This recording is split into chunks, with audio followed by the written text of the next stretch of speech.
Good morning sir. Good morning. நீங்கள்? என் பேர் வினய். சந்தோஷ் ஒரு கேஸ் விஷயமா உங்களை பார்க்க சொல்லியிருந்தார் சார். ஓ, நீங்களா? வாங்க தம்பி. ம், எடுத்துக்கோங்க. Thank you sir. நீங்கள் டைரக்டர்னு சந்தோஷ் சொன்னாப்புல. இதுக்கு முன்னாடி என்ன படம் ஒர்க் பண்ணியிருக்கீங்க? இல்லை, இதுக்கு முன்னாடி அசிஸ்டண்ட்டாக தான் ஒர்க் பண்ணியிருக்கேன் சார். இனிமேல் தான் படம் பண்ணணும். வேறு யார்கிட்டயாவது அசிஸ்டண்ட்டாக ஒர்க் பண்ணீங்களா? பேர் சொல்கிற அளவுக்கு எந்த படமும் ஒர்க் பண்ணல சார். கவலைப்படாதீங்க. இப்போ நீங்கள் பண்ண போகிற படம் உங்களுக்கு நிச்சயமாக பேர் வாங்கி கொடுக்கும். அதெல்லாம் நீங்கள் சொல்ல போகிற கேஸை பொறுத்து தான் சார் இருக்குது. தம்பி மைக்கெலாம் வேணாம். ஏன் சார், என்னாச்சு? நான் சொல்கிற மாதிரி இருக்க வேணா பேப்பரில் நோட் பண்ணிக்கோங்க. நான் கூட நார்மல் கேஸாக தான் சார் இருக்குன்னு நினச்சேன். நீங்கள் கொடுக்குற பில்டப்பை பார்த்தா ரொம்ப மிஸ்டீரியஸாக இருக்கும் போல இருக்கே. நான் சொல்ல போகிற கதையை கேட்டால் உங்களுக்கே புரியும்.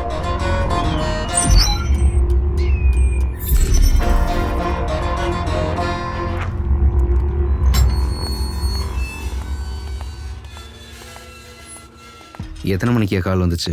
10 மணி இருக்கும் சார். இருக்கிற சீரியல் கில்லர் கேஸ் பார்த்தா இப்போ மிஸ்ஸிங் கேஸ் வேறு. கடமைன்னு வந்துட்டா செஞ்சு தானே சார் ஆகணும். போடலாத கடமை. ராத்திரி பகலாக வேலை பார்க்குறோம், ஒரு இன்க்ரிமெண்ட் கூட கிடையாது. அதெல்லாம் வர வேண்டிய நேரத்தில் சரியாக வரும் சார். என் வாயில் நல்லா வரும். இருக்கிற காசுலாம் இஎம்ஐ கட்டுறதுக்கே காலியாகுது. நீங்கள் ஏன் சார் லோன்லாம் வாங்குறீங்க? என் தலையெழுத்து. அதான் லோன் அலையிறோம். யோ, வாயை முட்டு வாயா. Sorry sir. ரெஸ்ட் எடுக்க வேண்டிய வயசில் ரெசார்ட்டில் அலைஞ்சிட்ருக்கோம். உனக்கு தான் இது ரெஸ்ட் எடுக்க வேண்டிய வயசு. எனக்கு என்ன வந்துச்சு? இந்த இது புடி. ம்,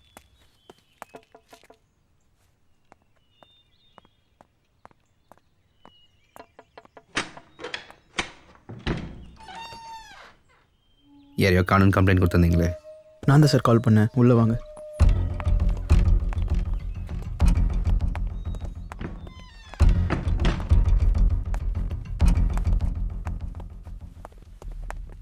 உட்காருங்க உட்காருங்க.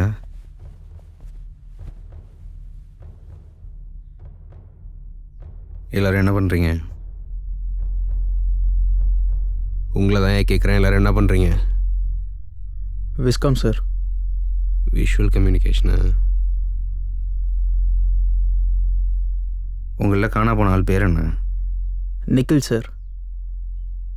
உங்களில் யார் நிக்கிலுக்கு ரொம்ப க்ளோஸ்? நான் தான் சார். நீங்கள் மட்டும் இங்கே உட்காருங்க. ஐயோ கான்ஸ்டபிள், சார். மற்ற லைன் கூட்டு போய் வேறு ரூமில் உட்கார வை. நான் ஒவ்வொருத்தவங்கள இன்வெஸ்டிகேட் பண்ணுறேன். Okay sir. நிக்கிலோட ஃபோட்டோ வாங்கி டிபார்ட்மெண்ட்டுக்கு அனுப்பிடு. இருக்கிற சிசிடிவி கேமரா எல்லாத்தையும் செக் பண்ண சொல்லு. சரிங்க சார். வாங்க.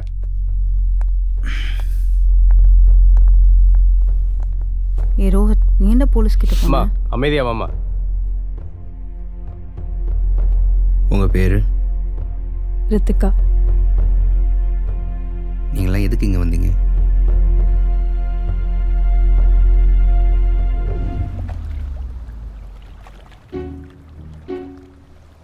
என்னடி என்னை இங்கே கூட்டிகிட்டு வந்து உட்கார வச்சுட்டு நீ பாட்டுக்கு ஃபோன் நோண்டிட்டு இருக்க? அப்படி என்னதான் இருக்கு அந்த ஃபோனில்? ஊட்டிக்கு ரெசார்ட் எதாவது புக் பண்ணலாமான்னு பார்த்துட்டு இருக்கேன். ஊட்டிக்கா? எதுக்குடி ஊட்டி? அதான் காலேஜ் முடிஞ்சிச்சுல்ல, ஃப்ரெண்ட்ஸ் எல்லாம் சேர்ந்து எங்கன்னா வெக்கேஷன் போகலாம்னு ஸ்ரேயா சொன்னான். என்னது, ஸ்ரேயா சொன்னாலா? ஆமாம், அங்கே தான் நம்ம 3rd year love anniversary celebrate பண்ண போகிறோம். அதுக்கு எதுக்குடி ஸ்ரேயா? நம்ம இங்கேயே செலிப்ரேட் பண்ணலாம்ல? அடி வாங்காத. ஊட்டியில் கிளைமேட்லாம் சூப்பராக இருக்கும். நான் முடிவு பண்ணிட்டேன், நம்ம அங்கே தான் போகிறோம். நீ முடிவு பண்ணிட்ட, நான் சொன்னால் கேட்கவா போகிற? போகலாம்.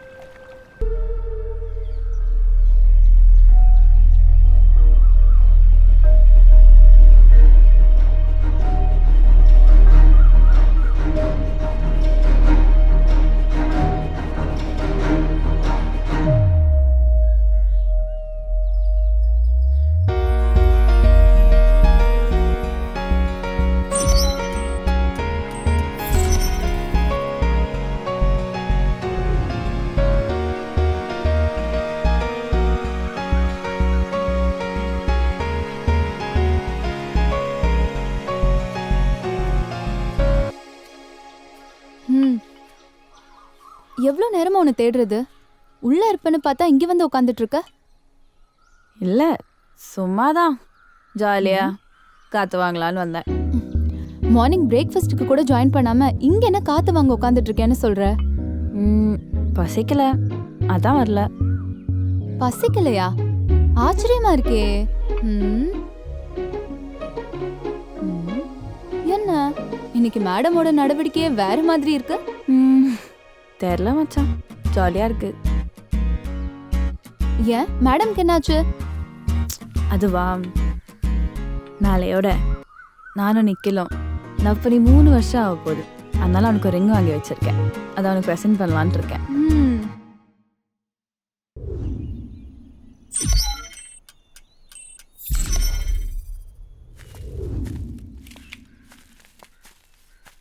ஏய், தனியாக பேசலாம் தானே வந்தோம். நீ பாட்டுக்கு ஃபோட்டோ எடுத்துட்டு இருக்க. ஏன் உன்னை ஃபோட்டோ எடுக்கலன்னு கோவமா? வேணா உன்னை ஃபோட்டோ எடுக்கட்டுமா? ஸ்மைல். இங்கே பார். நிக்கில், நான் சீரியஸாக பேசிட்டு இருக்கேன். சரி ஓகே, உனக்கு என்ன சொல்லணுமோ சொல்லு. காலேஜ் முடிஞ்சிச்சு, இதுக்கப்புறம் என்ன பண்ணலான்ட்டு இருக்க? நீ என்ன பண்ணலான் இருக்க? நான் ரைட்டராக போகிறேன். இப்போ கூட ஒரு க்ரைம் ஸ்டோரி எழுதிட்டு இருக்கேன். ஏன் க்ரைம் ஸ்டோரி? லவ் ஸ்டோரிலாம் எழுத மாட்டீங்களோ? எழுத மாட்டேன். எங்கள் அப்பாவுக்கு க்ரைம் ஸ்டோரிஸ்னால் ரொம்ப பிடிக்கும். அதனால் நானும் அப்படியே எழுத ஆரம்பிச்சிட்டேன். சரி, ஸ்ரேயா என்னை பற்றி எதாவது சொன்னாலா? இல்லையே, ஏன்? அவள் என்கிட்ட சரியாக பேச மாட்டேங்கிறா. அதான் உன்கிட்ட எதா என்னை பற்றி சொன்னாலான்னு கேட்டேன். உங்கள் 2 பேருக்குள்ளே என்னதான் பிரச்சனையோ கேட்டால் அவள் சொல்கிற மாதிரி தெரியல. சரி அதை விடு, நான் கேட்டக்கு பதில் சொல்லு. என்ன பண்ண போகிறேன்? என்ன? அதான் ட்ராவல் ஃபோட்டோகிராஃபி. உங்ககிட்ட ஆல்ரெடி சொல்லியிருக்கேன்ல. அது மட்டுமா? ஹே கமான், அதான் அப்பா என் பேரில் எல்லா சொத்தையும் எழுதி வச்சுருக்கார்ல, அப்புறம் என்ன? உங்கள் அப்பா பற்றிலாம் நான் கேட்கல, உன்னை பற்றி தான் கேட்டேன். நானும் என்னை பற்றி மட்டும்தான் சொல்கிறேன். எனக்கு இந்த காசு போதும். நீ உன்னை பற்றி மட்டும்தான் நிக்கில் பேசிகிட்டு இருக்க. என்னை பற்றி கொஞ்சம் கூட யோசிக்கலல்ல? என்ன பேசுகிற நீ? எனக்கு ஒன்றும் புரியல. ட்ராவல் ஃபோட்டோகிராஃபியில் ஒரு குவாலிஃபிகேஷனா? இதை வச்சுட்டு எப்படி நீ என் வீட்டுக்கு வந்து பேசுவ? நான் எப்போ உன் வீட்டில் வந்து பேசுகிறேன்ன? நம்ம கல்யாணத்தை பற்றி தான். நான் எப்போ உன்னை கல்யாணம் பண்ணுறேன்னு சொன்னேன்?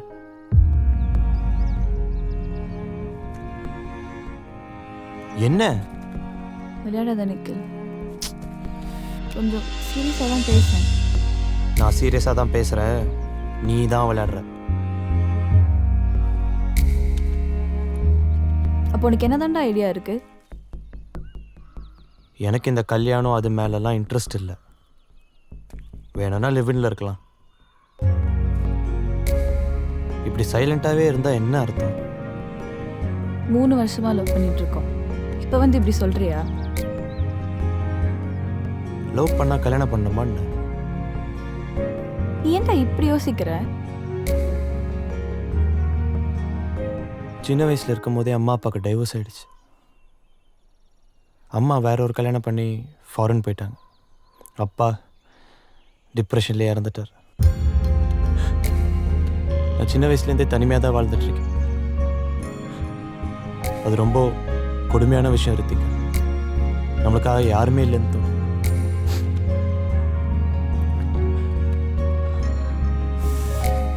கல்யாணம்னு ஒரு கமிட்மெண்ட் இருக்கிறதுனால தான் இவ்வளோ பிரச்சனை. நாளைக்கே நம்ம ஏதாவது சண்டை போட்டோம்னா வரப்போகிற குழந்தைக்கு தான் பிரச்சனை. ஸோ இந்த கல்யாணம் அதெல்லாம் வேணாம், புரிஞ்சுக்கோ. நம்ம இப்படியே கடைசி வரைக்கும் லவ் பண்ணிகிட்டே இருக்கலாம் ரித்திகா. ப்ளீஸ் ரித்திகா, ரித்திகா.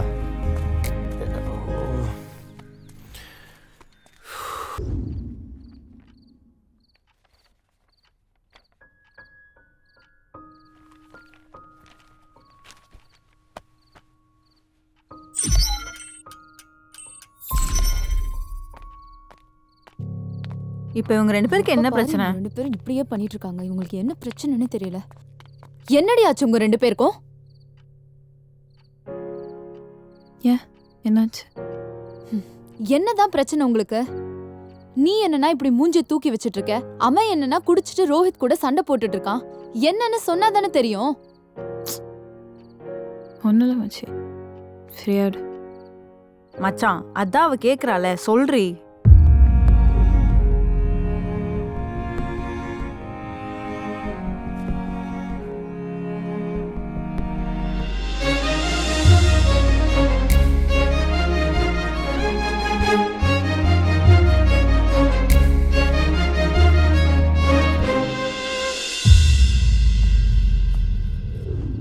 இவ்ளோ ஃபீலிங்ஸ்ல இருந்திருக்க, இதை ஏன் முன்னாடியே சொல்லல?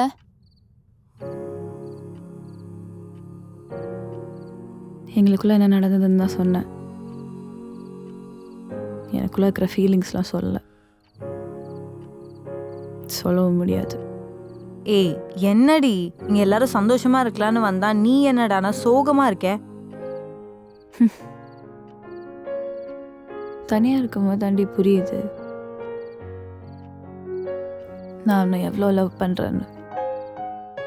சரி, இப்போ நீ அவனை பத்தி என்ன நினைக்கிற? செம்ம செல்ஃபிஷ்டி அவன், அது மட்டும் எனக்கு நல்லா தெரியும். இல்லை இந்த உலகத்தில் இருக்கிற எல்லா ஆம்பளைங்களும் செல்ஃபிஷ் தான். அது எப்படி நீ எல்லா பசங்களையும் தப்பு சொல்லலாம்? நான் என்ன வச்சு மட்டும் சொல்கிறேன்னு நினைக்கிறியா? என் அக்காவுக்கும் இதே மாதிரி தான் நடந்தது தெரியுமா? ஏன் அப்படி என்னாச்சு உங்க அக்காக்கு? 5 வருஷத்துக்கு முன்னாடி என் அக்காவுக்கும் மாமாவுக்கும் கல்யாணம் ஆச்சு. கல்யாணம் ஆனதுலேருந்தே எப்போ பாரு பிரச்சனை தான். என் மாமா எப்போ பாரு குடி, ஊரை சுற்றி கடன். அந்த கடன்லாம் கூட எங்கள் அப்பா தான் அடைப்பார். என் அக்கா பற்றி எங்கள் அப்பா பற்றியும் கொஞ்சம் கூட யோசிக்கல. இப்போ புரியுதா நான் ஏன் அப்படி சொன்னேன்னு? உன் மாமா வாங்கின கடன் எல்லாம் உங்க அப்பா தான் அடைச்சாருல்ல? ஏய் அப்போ உங்க அப்பாவும் செல்ஃபிஷா?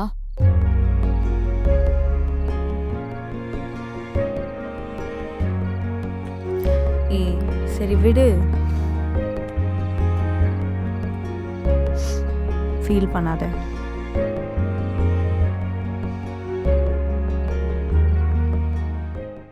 அதுக்கப்புறம் உங்களுக்கு நிக்கிலுக்கு ஏதாவது சண்டை வந்துச்சா? அடுத்த நாள் காலையிலே ஒரு பிரச்சனை வந்துச்சு. ஆனால் அது எனக்கும் நிக்கலுக்கும் இல்லை. மார்னிங். மார்னிங். என்ன ரித்திகா, யார்கிட்ட சரியாக பேச மாட்டேங்கிற? ஆமாம். நீ இன்னுமா அந்த நிக்கில நம்புற? உன்னை தான் கேட்குறேன். உனக்கு இப்போ என்ன பிரச்சனை? எனக்கு ஒன்றும் பிரச்சனை இல்லை. உனக்கும் நிக்கிலுக்கு தான் ஏதோ பிரச்சனைன்னு கேள்விப்பட்டேன். எனக்கும் நிக்கலுக்கும் பிரச்சனைன்னு யார் சொன்னா? நேற்று நைட்டு சரக்கு அடிக்கும்போது நிக்கில் புலம்பிக்கிட்டு இருந்தான். நியாயமாக பார்த்தா நான் தான் புலம்பணும்.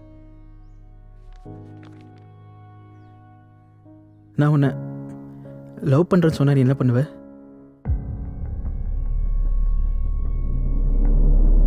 எனக்கும் நிக்கலுக்கும் நடக்கிற பிரச்சனையை வச்சு இப்போ என்ன கார்னர் பண்ணுறியா?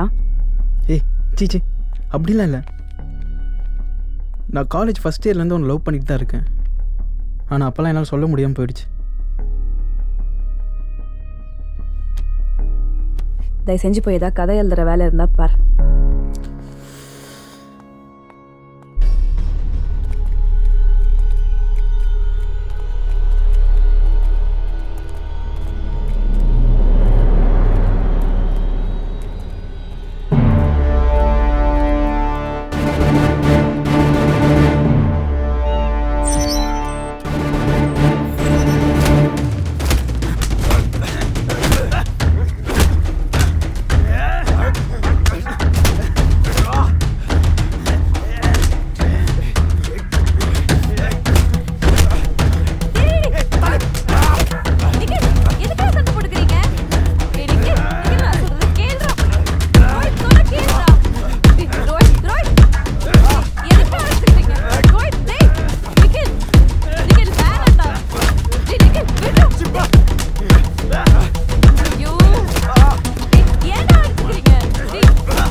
அன்றைக்கி நைட் நிக்கல் ஃபுல்லாக குடிச்சிருந்தான். கொக்கைன் வேறு யூஸ் பண்ணிகிட்டு இருந்தான். இன்னைக்கு காலைல எல்லாரும் தேடி பார்த்தோம், ஆனால் அவன் எங்கேயுமே கிடைக்கல. அன்னைக்கு நைட் வேறு யாரும் அவனை பார்க்கலையா? எல்லாருமே போதையில் இருந்தாங்க, ஸோ யாரும் அவனை பார்க்கல.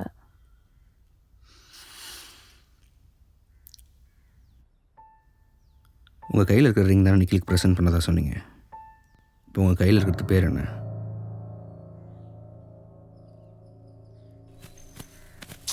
ஏய் என்னை விடு. நீங்கள் போங்க, நான் பார்த்துக்கிறேன். பார்த்துக்கோ. அவன் என்கிட்ட ப்ரப்போஸ் பண்ணா உனக்கு என்ன?